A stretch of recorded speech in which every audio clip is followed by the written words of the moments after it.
Vendetta is a 1986 action movie from director Bruce Logan. The movie opens in the apocalypse. Oh, I like this already. These mutants set a woman on fire in front of a crowd of onlookers. This guy is not impressed. Alright, it's really the set of a movie, and these folks are watching a stunt. They're making a movie about a bunch of people watching them make a movie. This is Laurie, a top-notch stunt woman. Her sister Bonnie is being bothered by these guys. Joe Bob. Don't you go besmirching the good name of Joe Bob.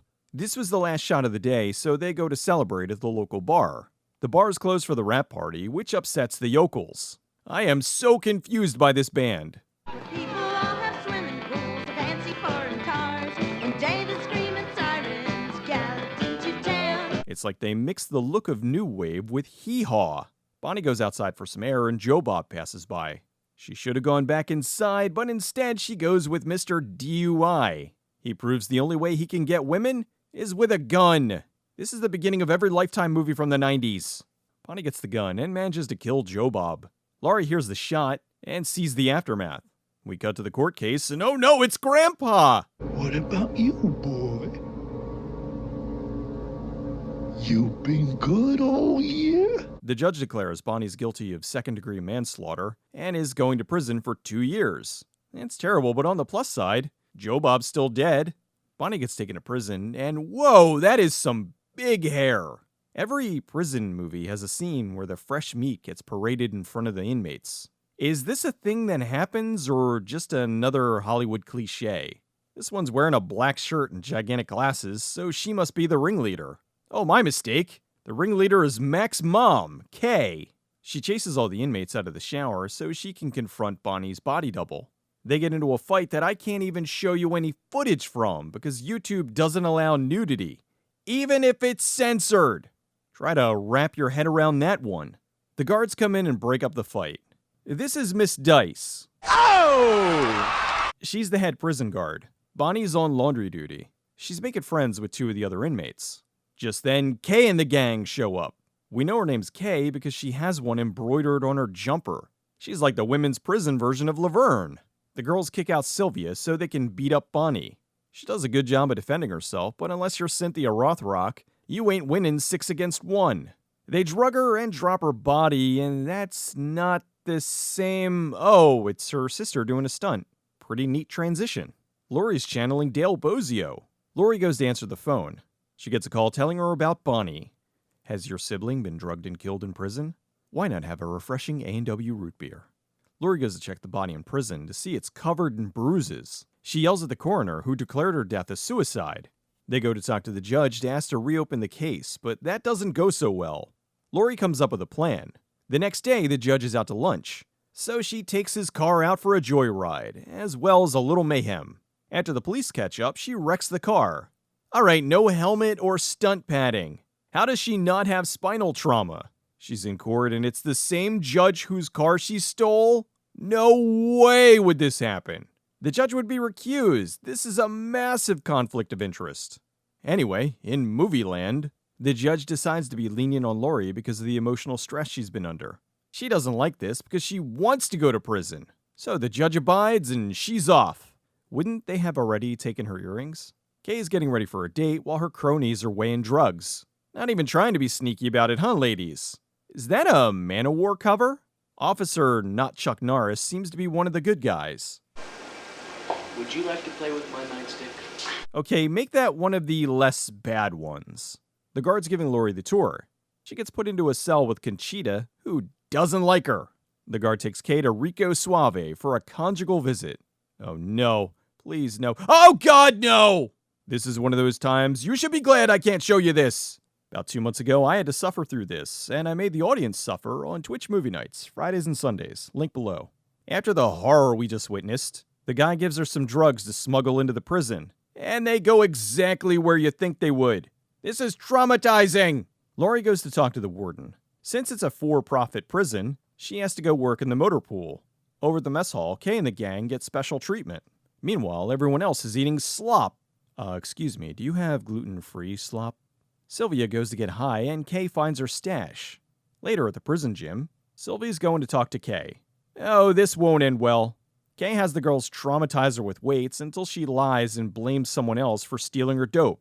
Since Sylvie told Kay that Amy took her drugs, they want to punish her by tenderizing her hand. Where are the prison guards? Oh, they're outside watching the arcade? Wow, this women's prison isn't so bad. Well, except for Kay and her cronies. That arcade sound is Pac-Man from the Atari 2600.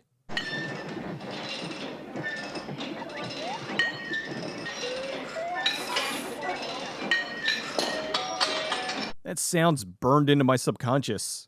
Conchita's upset about what Kay did to her girlfriend, so she's going in for revenge. She starts a fight and tries to strangle her with a weave. Kay's gang gets her and gives her a good beating. Where are the guards? Kay goes in for the kill, but Laurie stops her. Okay, now the guards show up. Sometime later, the prison sends the girls out to work on wind turbines. Shouldn't these things be fixed by trained professionals? Anything to save a buck, I guess. Enertech? Isn't that the company that made those awesome realistic water guns? Oh wait, no, that was Entertech. The guards don't even seem to be capable of watching the inmates since two of them just wander off. Laurie corners bad girl number 4, and she fights back with Junkie Fu. After revealing all the people involved in her sister's death, Laurie kicks her off the platform. Kay finds out the henchman died in an accident. After killing a gang member, Laurie's rewarded with a conjugal. She tells Paul she found out who killed her sister. He's shocked to find out that she's murdering her sister's killers in prison. What did you think she was going in there to do? That night, Laurie goes after the next on her list, China. She gives her a few kicks to the face, which kills her. The next day, the warden is upset. So, are they ready to admit that this one was a murder? Ms. Dice, need I remind you this institution is a business? Nope. Next one on the list is, I think this one's named Star. Laurie easily wins, but realizes what a monster she's become, so she stops. Star couldn't leave well enough alone, so she chases her with a mop handle. Laurie then kicks her third victim to death. Another accident victim! No way she fell exactly like this. Kay is not happy. Over in Kay's cell, oh god, no! The prisoner tells Kay she overheard Miss Dice saying that Laurie is Bonnie's sister.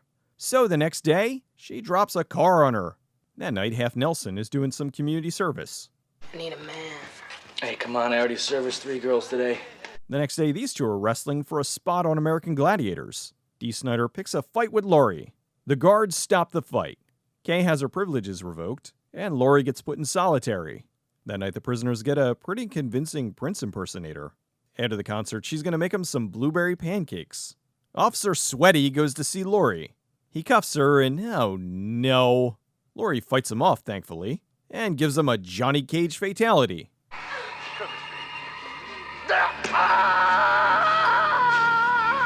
Kay's gang shows up and the other inmates have had it. A big brawl breaks out.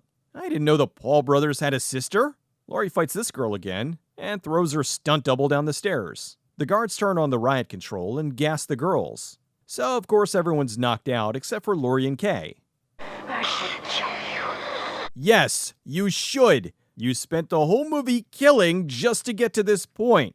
Of course. Kay chases Laurie through the garage. The two get into a knockdown, drag-out fight until Miss Dice shows up. She tells them to stop and shoots Kay. She then lays some deep thoughts on Laurie. Did it bring Bonnie back? Sometime later, Laurie's out of prison and she drives off with Paul into the horizon. The movie was shot mostly in California in the fall of 1985. This movie was a spin on the popular WIP, or women in prison genre. In fact, Roberta Collins, who played Miss Dice, was in several prior to this: Caged Heat, The Big Dollhouse, and Women in Cages. She was also Matilda the Hun in Death Race 2000. Vendetta was her last film, and she retired from the industry in 1986. Sadly, she died in 2008 at the age of 63 of an accidental overdose. Marshall Teague had the small part as Paul. He's got over 119 credits and counting to his name, everything from Armageddon to Roadhouse. He's probably best known for his work on Babylon 5. Karen Chase played Laurie. This was her third film after Private School and Private Resort. It was rumored she spent 24 weeks in prison to prepare for her role. She left the industry in the 90s, but returned in 2011, mostly in shorts. Recently, she was in the YouTube video Post Malone's Parents React to Rockstar video. Sandy Martin played Kay, a great character actress. She's been in just about everything, From 3 Billboards Outside Ebbing, Missouri to Napoleon Dynamite. And yes, she was Mac's mom on It's Always Sunny in Philadelphia. The movie was directed by Bruce Logan, who also played the director in the movie. While he didn't direct many films, he was the cinematographer on many Corman classics like Big Bad Mama and Jackson County Jail. He was also the cinematographer on Tron and did some of the second unit miniature camera work on Star Wars. Vendetta is silly. It's such a serious premise, but everything is jacked to 11, so it's hard to take seriously. Karen Chase was good as the stunt woman's sister out for revenge, and Sandy Martin was the villain you'd love to hate. It's yet another revenge women in prison flick, and it doesn't fail to entertain. Now, let's never speak of Mac's mom's conjugal visit ever again.